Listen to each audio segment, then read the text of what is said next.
am the resurrection and the life. He who believes in me, though he may die, he shall live.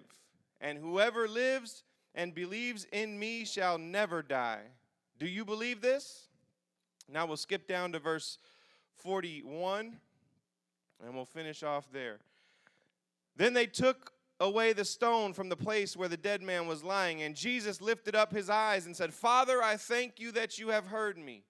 And I know that you always hear me, but because of the people who are standing by, I said that they may believe you sent me. Now when he said these things, he cried out with a loud voice, Lazarus, come forth. And he who had died came out bound hand and foot with grave clothes, and his face was wrapped with a cloth. And Jesus said to them, Loose him and let him go. The topic of the message this morning is very easy. It's the resurrection. Today is Resurrection Sunday. We're going to talk about the resurrecting power of God. Like the song said, the resurrected King is resurrecting me. Would you pray with me?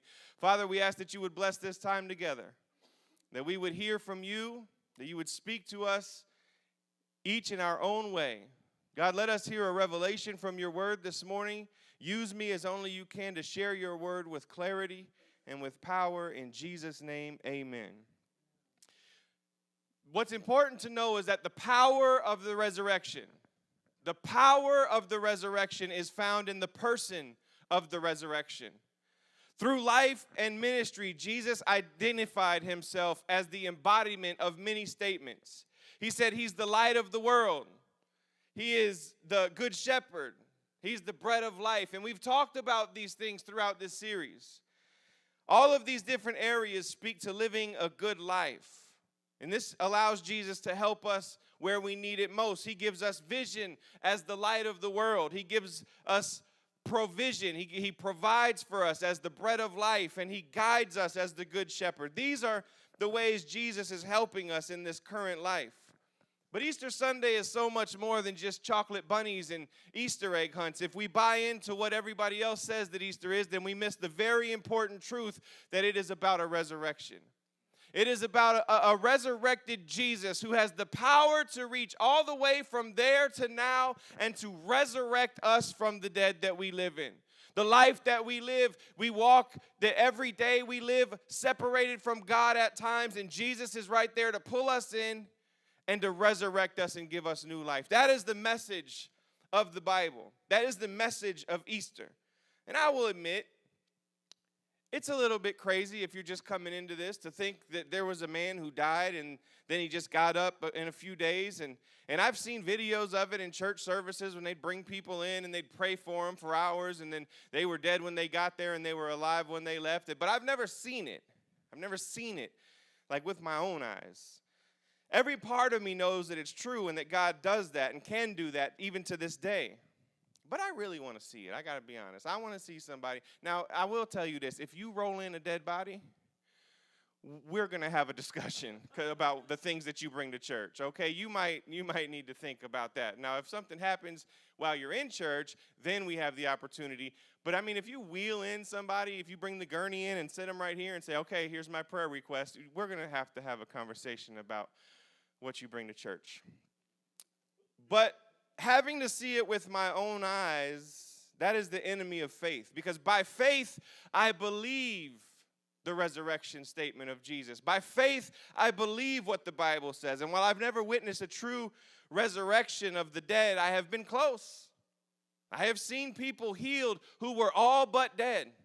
I have been in the hospital rooms with people that they said they would never get better, and they pulled the life support machine, and they said it's just a matter of time, and the family asked me to go in there and pray, and I went in there and prayed, and the next day they were sitting up, and everything was working, and their body was normal, and the doctors didn't know why, and I believe that stuff happens, and if Jesus can take you from the brink of death and raise you back up, then I know he has the power to take you from the absolute other side of death and raise you up. The good news of the gospel is that you don't stop when you stop breathing. Your life keeps going. You have an eternity to spend, and it's our decision to determine where we spend it.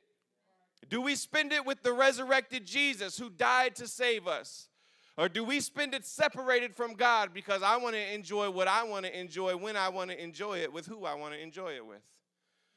I don't think I could do that again, but it came out right that time.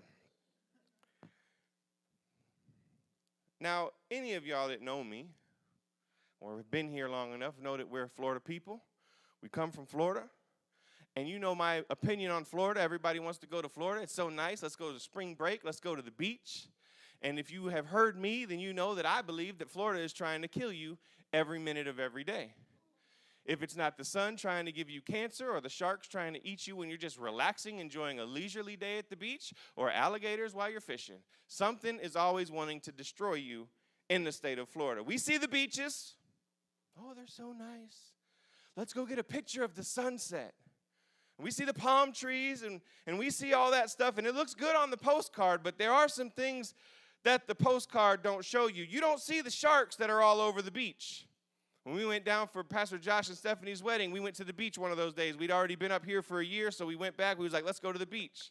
We got to the beach. We were out there for a little while. The kids were swimming, and then they put up this purple flag, and everybody got out of the water. And so I went over to the little lifeguard stand thing, and I was like, yo, what's up with the purple flag? Why did everybody get out of the water? Oh, we saw 2 8-foot tiger sharks just swimming right around out there, but we haven't seen them in about 30 minutes, so we're about to lower the flag and you can go back in. No, we're done here. If you seen them 30 minutes ago, they haven't gone that far in 30 minutes. The minute we get back in there and start splashing around, they're coming back.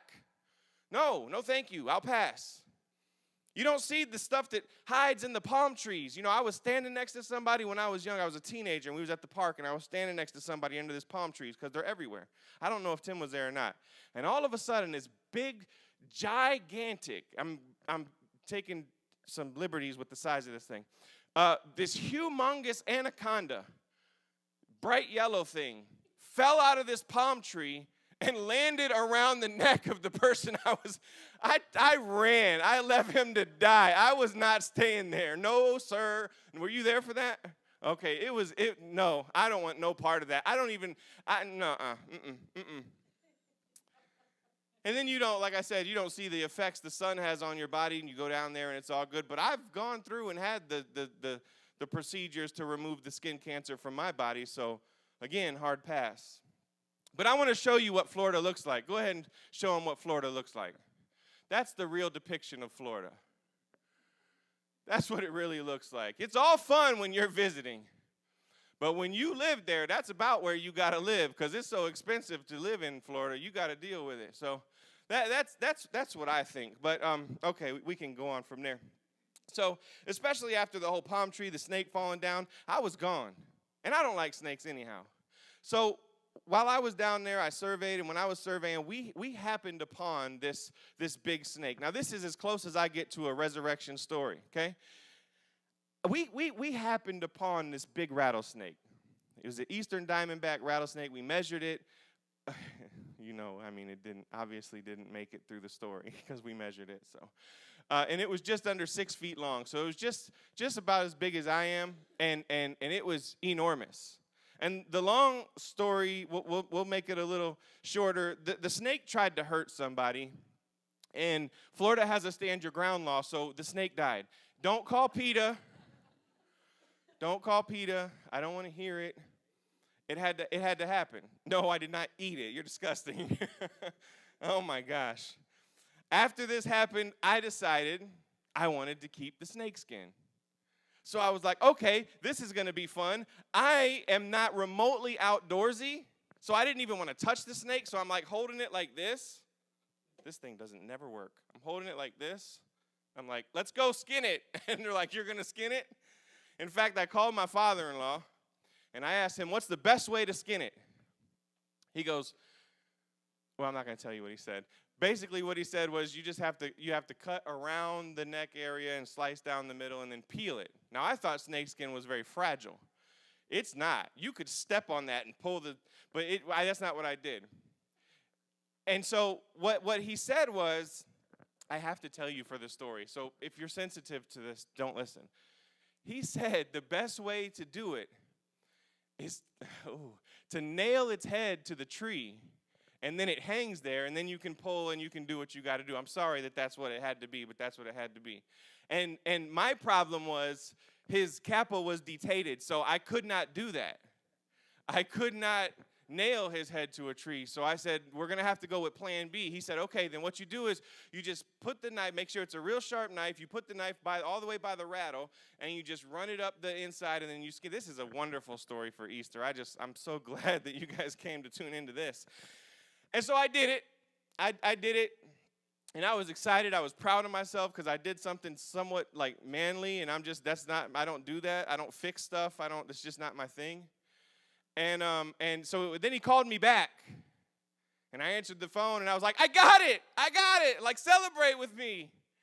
And he goes, oh, you're already done? And I said, yeah. He goes, well, I meant to tell you the first time that rattlesnakes, they say rattlesnakes don't die until, like, the sun goes down or midnight or something. They say they stay alive. He said, so if it's still acting up, when you put the sharp knife into the rattlesnake, it can almost resurrect itself, and it can still bite you. And I said, that would have been good information to know 10 minutes ago. Because if that resurrection would have happened, I would have died, and I would have needed to be resurrected. No, thank you. So if you find yourself in that situation, remember that it might still bite you. I mean, it wouldn't have bit me, but the stump would have came up, and never mind. So, Jesus is teaching about a whole different resurrection. He's teaching about an actual resurrection. He's speaking of a real physical resurrection from the body. Resurrection speaks of a raising up. It talks about getting out of something, like if you were to stand up out of your seat and walk away. That's what resurrection speaks of. It means to physically get up and move. That's what Jesus was teaching when he said, I am the resurrection and the life. I am the resurrection. I am in Greek is ego, I, me. I think. It's a divine title that speaks to his status as God in bodily form.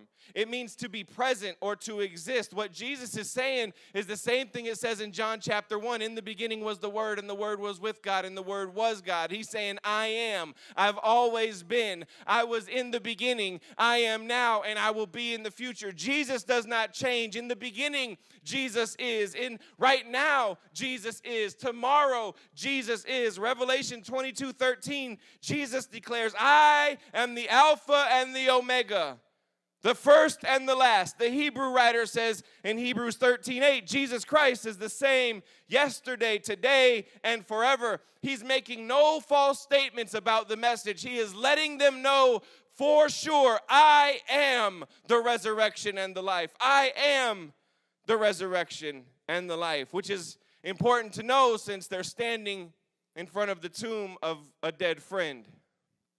Jesus, who was called, and he waited 4 days. Why 4 days? Why was Jesus in the tomb 3 days? Because they didn't believe that your spirit left the body for 3 days. So if Jesus would have resurrected before 3 days, they would have said he just wasn't all the way dead. So he had to wait. If he would have went to Lazarus before Lazarus died and healed him, it would have been a healing. They've seen that. If he would have went to Lazarus right when he died, they would have said the same thing. He just wasn't dead. Jesus waited because he wanted everybody to know that he is the resurrection, that he is the life. And when you are the resurrection, you can give the resurrection. And he has the power to raise. He's not just saying something catchy for dramatic effect in his sermon. He's not just saying something to get attention. He's not just saying it to look the part. He does not need their validation. He doesn't need their okays. He doesn't need their approval. He simply says, I am. I am when you're worried. Jesus would say, I am. When you are sick, Jesus says, I am. When you are alone, Jesus says, I am. When you are confused, Jesus says, I am. In any situation you go through in life, Jesus is the I am waiting for you to reach out to him. The same Jesus who is present in your life will be present in your death because he is. As we try to understand together more about the resurrection of Jesus, there's no cap on this bottle. I want to look at these passages and I want to see some things. I want to see what the resurrection really means. I want to see what it means to be resurrected from the dead. What Jesus is doing when he says, I am the resurrection and the life. So I got a few thoughts for you. And if you take notes, you can write them down. The first thought I have for you is dedicated. You have to be dedicated. Now Martha said to Jesus, if you had only been here, in verse 21, my brother would not have died. In these situations, emotions are high. And it's easy to take your pain out on somebody else. It's easy to unleash your pain on the people you're close to because you're most comfortable with them. If I just met you, I'm not going to give you everything that I have inside because we don't have that kind of relationship. But the minute I become close to you, I let you in a little more. And the minute that I let you in a little more is when you can finally get to the place where you have the ability to hurt me. You have to be dedicated. These people were dedicated to Jesus. They were friends of Jesus. When Jesus went to Bethany, where Lazarus, Mary, and Martha lived, Jesus would stay at their house. He was friends with them. They had a relationship. They were dedicated to one another. Jesus, if you're in town, don't go looking for no place to stay. You stay here. So imagine what they thought when they cried out and sent a message to Jesus and said, Jesus, your friend Lazarus is sick. And Jesus just put his feet up and relaxed. And the disciples are looking around saying, why aren't we leaving? Lazarus is your guy. He's your friend. Why are we sitting here? And Jesus is just cool and casual. We'll get there. And they show up, and I imagine that the disciples are like, look what happened, Jesus. I told you we should have went. It's all right. Don't worry about it. Dedicated. Dedicated. The people you're close to, you're dedicated with. You have a personal relationship with. If you're dedicated to a person in a relationship, you want to know that they are dedicated to you. And this is what Mary and Martha are looking for. They are looking for the dedication of Jesus, but they don't know that the dedication of Jesus looks different than they think it will. They don't know that the dedication of Jesus doesn't just mean coming and healing their brother. Dedication sometimes looks different than we think it looks. Sometimes a move of God is late on purpose. You're getting frustrated because God isn't moving. And I know, I've been there too. We get frustrated when we think God isn't moving, but sometimes God is moving. He's just not moving where you think he should be you think he should be moving. Sometimes he's moving behind the scenes to get you ready for you get what I'm saying? For what you're about to walk into. That's right. That's right. I've seen this pain. I've seen it. I know what it's like. I seen it when my grandmother was in the hospital and she was dying and she had a heart attack. And she was having a surgery. And during the surgery, she had a stroke. And I can remember that we have a fairly large family. My mother has a lot of sisters, and so we were in a hospital room. They gave us a waiting room that we could use, kind of like a family room. And I can remember that my safe place always growing up was my grandmother's house. When the car got broken into, I wanted to go to grandma's house. When Tim burnt the forest down, when I burnt the forest down, I wanted to go to grandma's house. That was my safe place. And now my grandmother was in the hospital and she was on the brink of dying and I didn't know what to do. And all I wanted to do was sit in the chair in her room because my safe place was broken. And I didn't have the relationship to cry out to God and say, God, help me. I didn't know. I just sat there. And in the pain of sitting there, I remember what happened.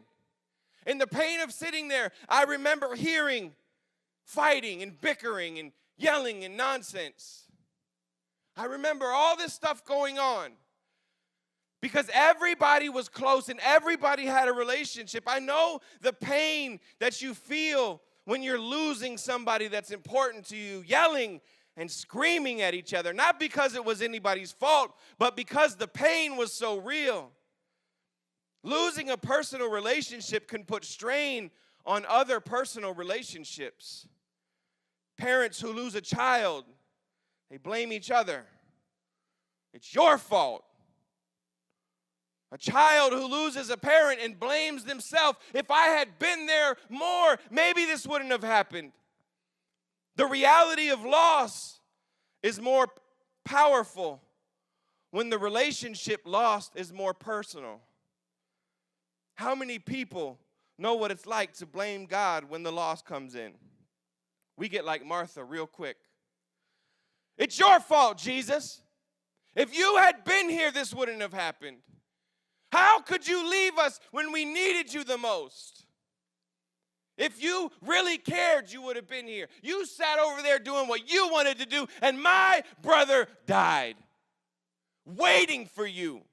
He laid in the hospital bed, and we said, don't worry, Lazarus, Jesus is on his way. And then the next day, don't worry, he's coming. And then he died, and we had to go through the whole process. We buried him, Jesus, and you weren't here. Jesus said, I am the resurrection. I am the life. I can't give you the reason why, but I can give you the reality why.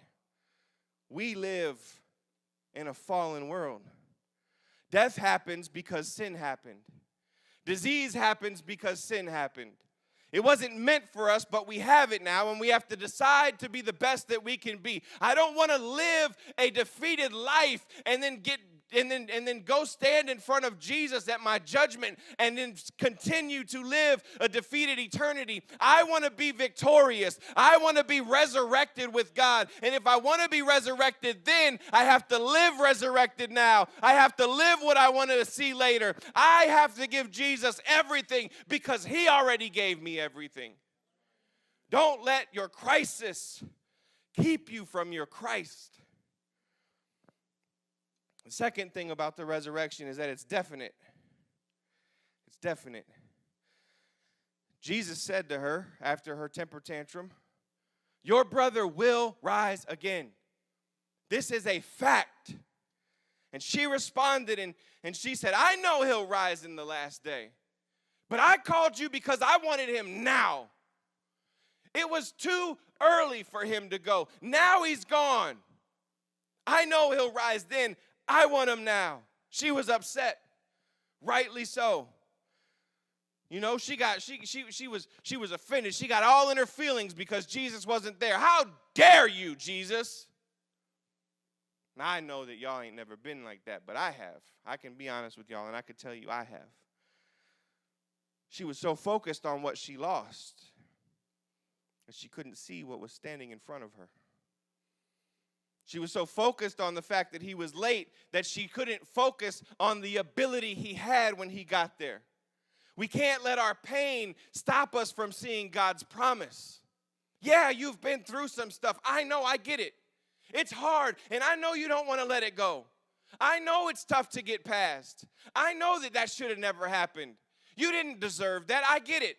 But you know what? You have the ability to right now to put the past in the tomb and to come out resurrected. And you have the right to choose to live your best life because Jesus gave you the best gift that anybody could give you, the chance to live resurrected. Martha was looking at this as a future event.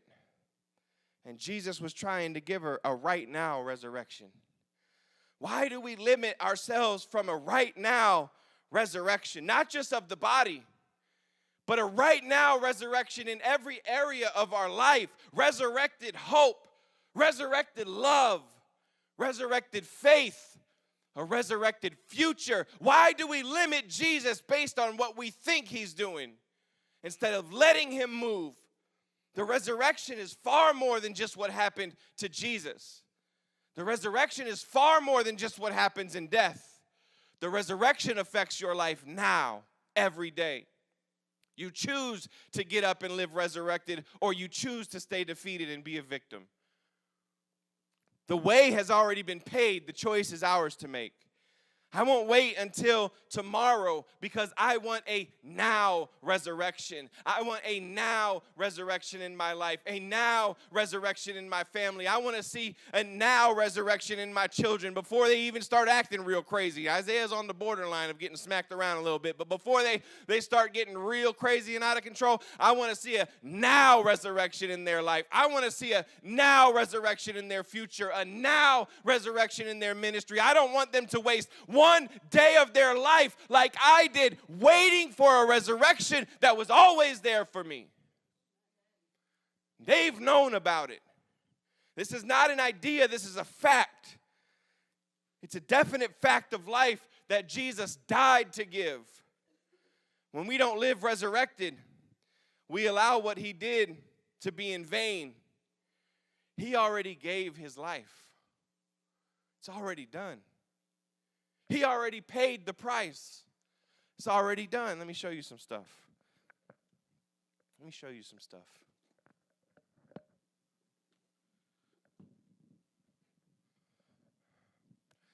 Jesus already paid for it. Yikes. How did he pay for it? Well, first, see, they knew that Jesus was innocent. And so to make the Jews happy, he said, why don't we just whip them? Why don't we just give them a beating? And they would take something like this with all these different strands.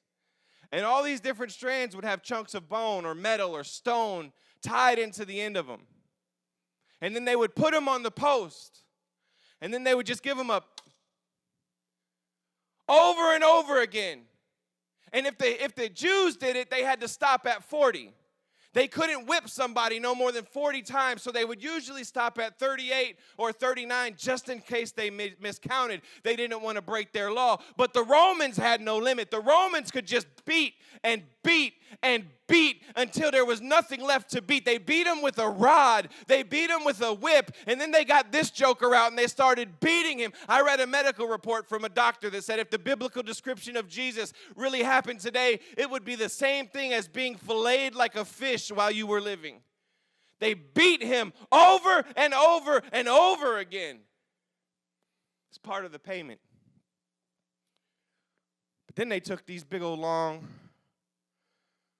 nails, probably even longer than this because they had to go through the body and through the wood. And then when they went through the other side, they would bend them to make sure that they didn't fall out. And that's a tough nail. Cameron, hold that. That's right. I just threw a nail. That's right. That's hard, isn't it? That would be terrible. But before they did that, after they whipped them, they got this dude right here.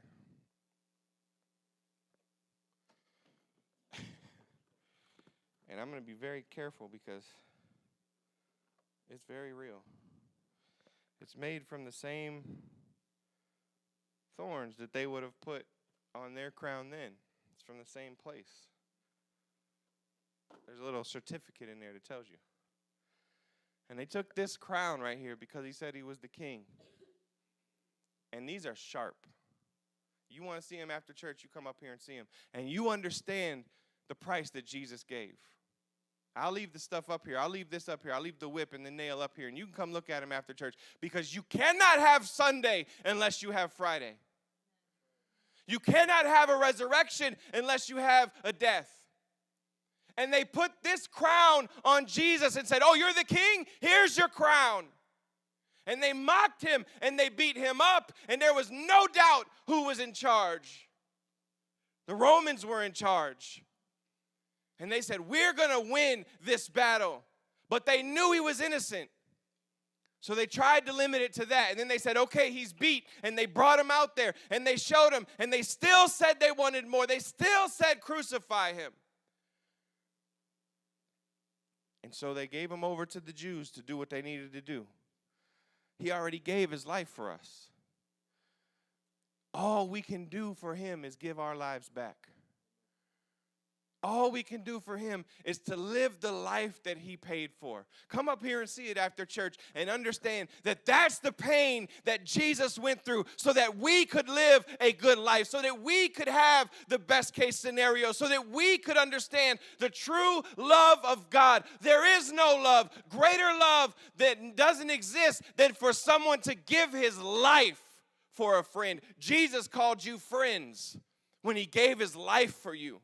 When he gave his life for me. The third point I want to give you is resurrection is declarative. You have to say it. It's a declaration. Jesus started with prayer. He said, Father, I thank you that you heard me. And I know that you always hear me, but because the people are standing by, I said this. Every resurrection comes with a declaration. I will not live this life no more. I am better than this. I can get out of this tomb. I can walk away from this bondage. I can get out of this issue. I have the power because of who Jesus is in my life to overcome any obstacles that get in my way. You have to declare it before you can live it. Someone said this one time, the optimist sees the glass as half full. The pessimist sees the glass as half empty. The realist is just happy to get a drink. Your standard shows your words will determine the status of your life. Your standard will determine the status of your life. Proverbs 18:21 says, the power of life and death are in the tongue. What you speak is what you live. You speak something into somebody's life. If you constantly tell somebody you're worthless, you're reckless, you're this, you're that, you're speaking death into their life. And I know it's hard sometimes to always speak life, but we have to get the ability to where we can speak life. And I'm telling you right now, I'm not great at it either. There are some times that I just don't want to say nothing nice. And I just got to go take myself to time out, go sit in my bed. Sometimes I do it on purpose just so I can go to time out. Send me to my room. I'm taking a nap. A study showed these facts. The average person spends 1/5 of their life talking. If all of our words were put into print, the results would be a single day's words would fill a 50-page book front and back. A year's worth of words would fill 132 books that are 200 pages long. And among all these words, most of them are spoken in anger, carelessness, or death. We have to be more careful with the words that we use, and we have to understand the power that words have. If you constantly call your children little monsters, don't be surprised when they act like little monsters. I was talking to somebody the other day, and they said, my kids are cussing at me and doing this. I said, boy, let one of my children ever think that they are grown enough to cuss at me or their mother. It's on. They cuss at me and they do this. And I said, well, my children don't cuss at me. And it's not because they're any better. It's not because I'm any better. It's because they don't hear me do it. And if they don't hear me do it, then they don't do it to me. And maybe there's a little bit of the fact that they know that I will physically impose my will upon them in a very calm and assertive manner. But you can't be surprised when you constantly throw negativity out and constantly get negativity back. If you constantly talk down to people, don't be surprised when they talk down to you. We have the power to control the status of our words, and if people could control their words, they can control their world. Jesus finished his declaration with power. Lazarus, come forth. He was already dead. Jesus spoke life into a tomb.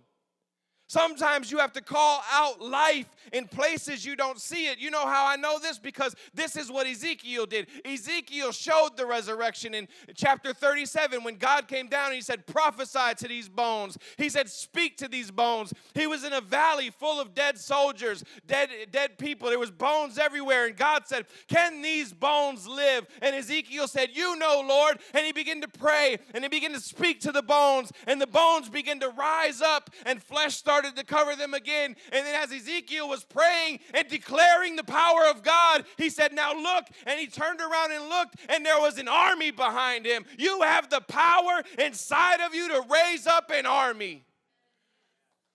You just have to want it. Never forget that what starts in prayer ends in power. Okay? Number 4, verse 44. The beginning of verse 44 is deliverance. It says, he who died came out, bound hand and foot. You serve a resurrected God who resurrects his people. Don't stay in the tomb you built when Jesus has built a better life for you. Jesus called it out in power, and now it's up to Lazarus to walk out. Jesus would speak into your life and to call us out, and it's up to us to decide to stand up and walk out of the tomb. It's up to us to decide. This is how we spend most of our life, locked in tombs. And we decorate them, and we make them look nice, and we hang pictures in the walls of our tombs, and we clean up when people come around because we don't want people to see the mess that's in our tomb. Oh, you can't go in that room. That's where the other stuff is. I don't want you to see that, so I'm going to put all the mess in my tomb in one closet. We make our personal tombs as comfortable as we can because we like them. We don't mind staying in our tombs, but there's more. There's more to life if we would get up and walk out of our tomb. If we would stand up on our feet and we would take one step towards freedom. And even if we had to take a minute and wait, and then take another step towards our freedom, and then wait a little while and take another step towards our freedom, you never have the ability to stop when Jesus continues to call you forward. It is a choice to stop. It is a choice to not live resurrected. He's already paid the price. He's already rolled the stone away. He's already looked in there and said, come forth. Why do we stay in the tomb? He's already given us freedom. That is contrary to the promise of the resurrection. The resurrection says, get up. The resurrection says, walk out. What do you do when you can hear the words of God, but don't know how to act on them? I know what he said, but hearing what he said and doing what he said are two different things. I know what he said. He was out of the grave. Lazarus came out of the grave, but the grave was still on him.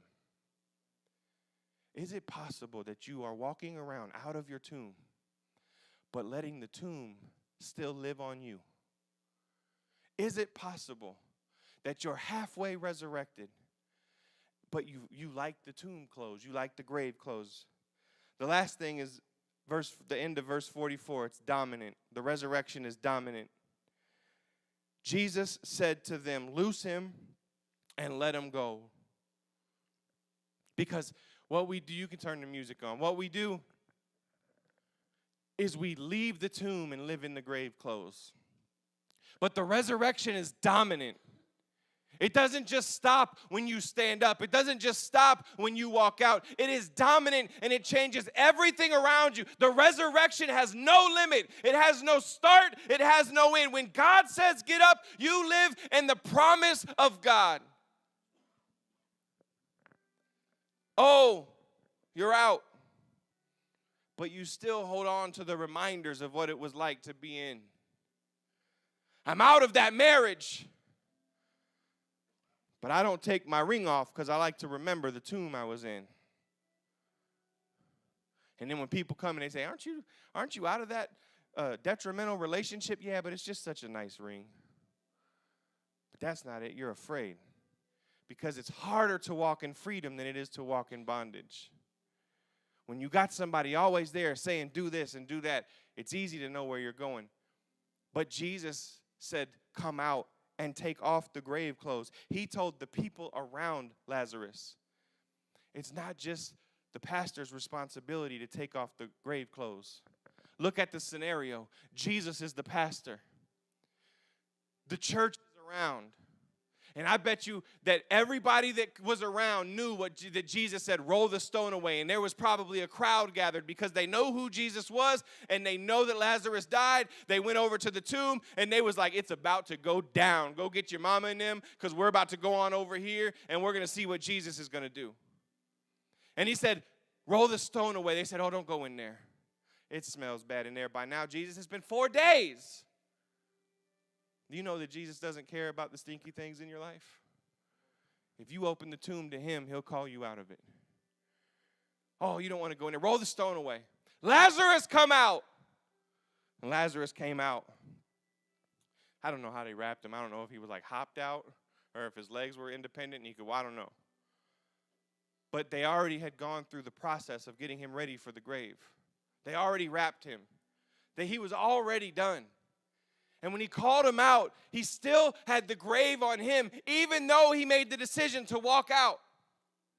And then Jesus said to them, loose him and let him free.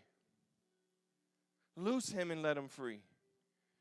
How many people do you walk around, do I walk around in a day, in a week, that are still wrapped up in grave clothes, and we just don't want to help? We don't want to be the ones to loose them and let them free. I'll invite them to church, you know, and the pastor can loose them and let them free. I don't really know what to say. I don't know much about the Bible. You know who Jesus is. You know he died for you. You know he got up. You know he loves you. That's the whole message. You can make it sound however you want it, but as long as those are the points, you got the message. It's a dominant resurrection. It defeats everything. I'm out, but I'm still wearing my pain. I'm out, but I'm still wearing my loss.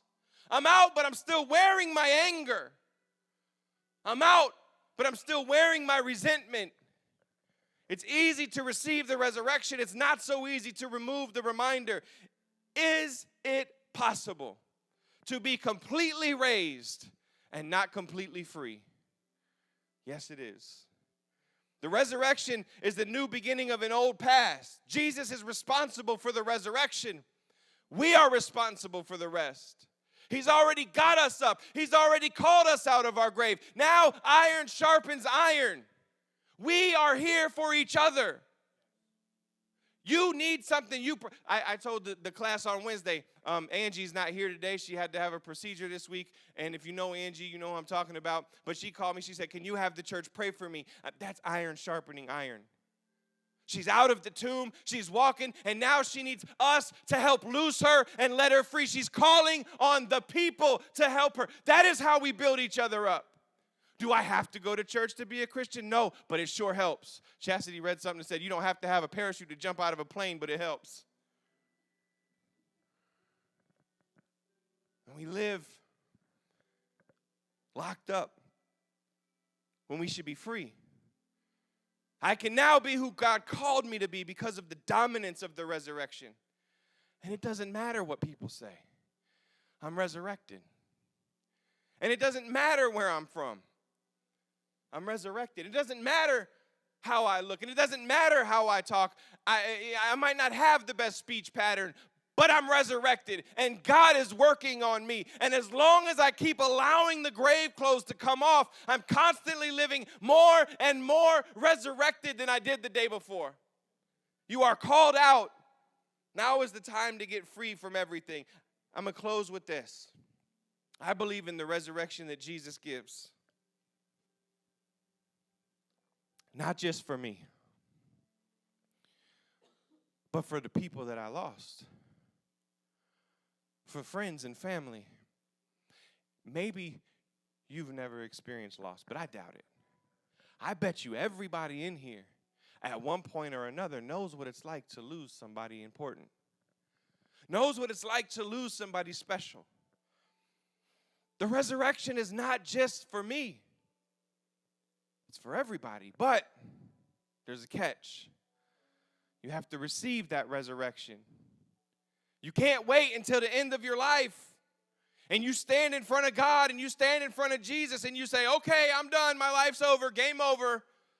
Now I want to repent. It's too late then. Because the Bible says that you see the things that are on the earth, but what you don't see is what's eternal. So you live for Jesus because that is what's eternal. You live by faith in the Son of God who died and gave himself for you, for me. So when I think about that and I think about the people that I've lost, all the people that are Jesus, that belong to Jesus, I think about this card right here. I'm not going to read the card to you. I'll read a portion of it in a minute, but I'm not going to read the card. This card I've had this card since September 5th, 1998. And the minute I was saved and started carrying around a Bible, I put this card in my Bible. It's a very important card to me. This card is one of them little memorial cards that you get at a funeral. And it says, in memory of Philip Michael Gilman, who was born May 28th, 1993, and died September 2nd, 1998. Do the math, 5 years old. And I remember going to the funeral home, and I seen everybody crying, just like with Grandma, but it was different. And I sat out in the car because I wasn't going in that room. I was not going in there. I've been to a lot of funerals, but that was the hard one. Only 5 years old, so much life left to live. So much love to give. I remember going over there, and every time we would go, I was always the one that would play with all the younger. I was the oldest, so I was always playing with all the younger cousins. And they would love when I came in. Oh, Jonathan's here. And they'd come over and they'd play, and we'd play cars, and we'd do whatever we had to do. And I did that with him too. Every holiday. We didn't live right next to each other, so it was more of a sporadic base. But every holiday, we would go usually to their house, somewhere centrally located, and I would play with them. And I would hang out. But now I couldn't do that no more. I couldn't do that no more. He was there one day, happy, hopeful, and then he was gone. He was killed by a 16-year-old kid who was driving his car irresponsibly, who was speeding down the road, listening to his music real loud, and whipping his car this way. And he killed my cousin. He hit his little body and knocked him down the road. That was hard. And they had to keep they put him in the little bitty box. And they put him in the front of the funeral home. And I took this to always remember that. And every time I open my Bible and I see this, it makes me remember. And every time I remember, I understand the importance of the resurrection that Jesus gives, that one day I will be able to see my cousin again. Because I have chosen to live my life resurrected. This was a baby. Baby's taken right to this is the kingdom of heaven. Jesus said, don't stop this from getting to him. This is the kingdom of heaven. So, of course, he's there. No question. But if I want to see him again, I have to choose to accept the resurrection now. And I have to live a resurrected life now, not later.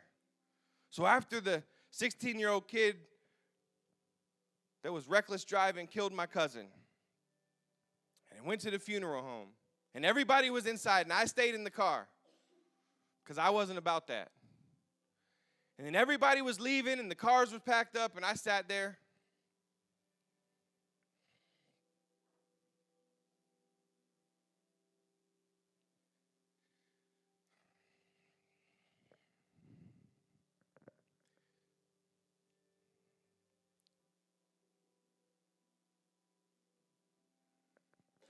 And my mother said, you should go in there and see him. And I said, I can't. No, I can't. And I don't remember where it was at, but finally she convinced me to go in. And you had to walk in and go around, and there was like a back door. And then when I got to the back door, I stood there for a minute because I didn't want to go in there and see that. It's a baby. He's my youngest cousin, the baby cousin at the time. And I would have been about 16 or so, same age as the kid that killed him, which is why I didn't want to get my license. I didn't get my driver's license until I was 19 because I didn't want to hurt somebody else's child. I seen that pain. I didn't want to live in that. And I went there and I stood by the back door and I waited. And then I opened the back door. And it was just a long thing. And right in the middle was the little box. And I couldn't do it no more. Everything that I was trying to hold in came out all at one time. And every step closer I got to the little box, it got worse and worse and worse. And I believe that when it's my time and I stand in front of Jesus and he understands that I accepted the resurrection, that I live this life for him, that I will get to see my cousin again, and I will see that he has no more pain, no more suffering, no more hurt. And I'll get to see that one day. But I have to choose to live that resurrection now. Now. Joshua said, choose this day. You can choose to leave however you want. But for me, I'm going to do what I got to do to make sure that this card is not the last thing I see of my cousin. Let me tell you what it says. Ready? It says, it gives descriptions. It says, baby, beautiful, curious, trusting, loving, playing, eyes dancing with mischief, Philip. And what's ironic is that playing is what he was doing when the kid hit him with his car. He was playing in his own front yard, and the kid went into the yard and hit him. Yeah. Now, that might be a sad story, but it fits very well because that thing that I just read is missing one thing, the word resurrected. He is beautiful, curious, trusting, loving, playing, eyes dancing with mischief, Philip, but he's also resurrected. That's what Jesus does because that's who Jesus is. We are resurrected because he was resurrected. Don't live in defeat when you can live in victory. Call out to Jesus now. Don't wait till later. He's waiting for you now. Let's pray. Father, I ask that you would be in this place and that we would understand the power of the resurrection, that it is more powerful than anything we can even understand on this earth, but by what you did, by the gift that you gave your life, but then you got out of the tomb, and that's what separates you. You are the resurrected God who resurrects his people.